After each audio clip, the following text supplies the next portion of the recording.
তাহলে কি আরিফিন শুভ আর কেয়া পায়েল বিয়ে করে ফেলেছেন? ছোটবেলার এই কিউট ছবিটা দেখে বলুন তো তিনি কে? ইয়েস, ইউ গট রাইট, এটা হচ্ছে পূর্ণিমার ছোটবেলার ছবি। তো চলুন শুরু করি। কেয়া পায়েল এবং আরিফিন শুভ দুজনকে ট্যাগ করে একটি পোস্ট আপলোড দিয়েছেন, যেখানে লিখেছেন ক্যাপশনে হ্যাপিলি ম্যারিড। তারা কি আসলেই বিয়ে করে ফেলেছেন? আরিফিন শুভ অনেকদিন থেকেই শোবিজ অঙ্গনে খুব একটা আলোচনার ভিতরে নাই, কিন্তু কেয়া পায়েল রিসেন্টলি আলোচনায় ছিলেন তার একটি ভিডিও ফুটেজের কারণে, যেখানে দেখা গিয়েছে তিনি একজন ছেলেকে খাইয়ে দিচ্ছিলেন, আর এটা তো খুবই হাইপে উঠে গিয়েছিল এই ভিডিওটি। সো আপনারা কি মনে করছেন যে তাদের আসলে কি বিয়ে হয়েছে, নাকি এই সব কিছুই কোনো কিছুর প্রমোশন? সম্প্রতি ওমর সানি তার ভেরিফাইড ফেসবুক পেজে মেসিকে নিয়ে বিতর্কিত মন্তব্য করাতে সবাই তার বিরুদ্ধে এখন বিভিন্ন মজার পোস্ট করছে। এই ধরনের অন্যায় কাজের সাথে আর্জেন্টিনা জড়িত আর ফিফা জড়িত, আর সেটাকে সায় দিচ্ছে প্রতিবন্ধীর মতো, একদম প্রতিবন্ধী। মেসিকে প্রতিবন্ধী বলায় ওমর সানির বিরুদ্ধে সবাই নানা রকম ফানি মিমস ক্রিয়েট করছে।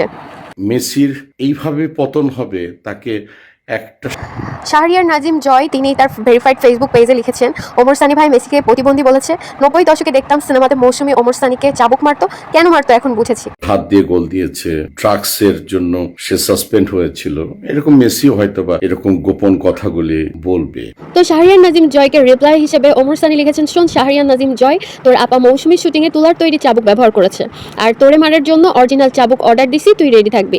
সাবজেক্ট খেলাধুলা ফান। এছাড়াও আরও অনেক কন্টেন্ট ক্রিয়েটার কিন্তু ওমর সানির বিরুদ্ধে বিভিন্ন রকমের পোস্ট করেছেন। বিশেষ করে ওমর সানি যখন ফ্যানদের রিলেটেড কথা প্রসঙ্গ তুলেছে, তখন আরও বেশি ফ্যান্সরা এই নিয়ে একটু দ্বিধাদ্বন্দ্বে পড়েছেন, এবং তার বিরুদ্ধে যে ফানি মিমস তৈরি হচ্ছে সেগুলো তো আপনারা সবাই জানেন। তো চলুন নেক্সট ফুটেজে যাই।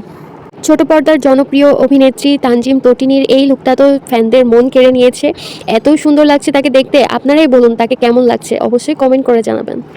জনপ্রিয়তার শীর্ষে থাকা নায়িকা অপু বিশ্বাস বেশ কিছুদিনই আছেন পর্দার আড়ালে, তবে সম্প্রতি মাহফুজ কাদেরীর মাধ্যমে জানা গেছে যে তিনি একটি নতুন প্রজেক্টে অংশ নিচ্ছেন। প্রজেক্টটা যেমন মেগা হবে, তেমনই দারুণ একটা ফিল্ম হতে চলেছে। এটা হচ্ছে বাংলা ফিল্মস, যেখানে থাকবে পূর্ণিমা, বিদ্যা সিনহা মিম এবং অপু বিশ্বাস। সম্ভবত এটি একটি এয়ার হোস্টেস ফ্লাইট নিয়ে কোনো একটা কাহিনী হতে চলেছে, এবং আশা করছি এই প্রজেক্টটাতে অপু বিশ্বাস তার সর্বোচ্চটা দিয়ে তাকে প্রমাণ করে দিবে যে সে আসলেই বেস্ট।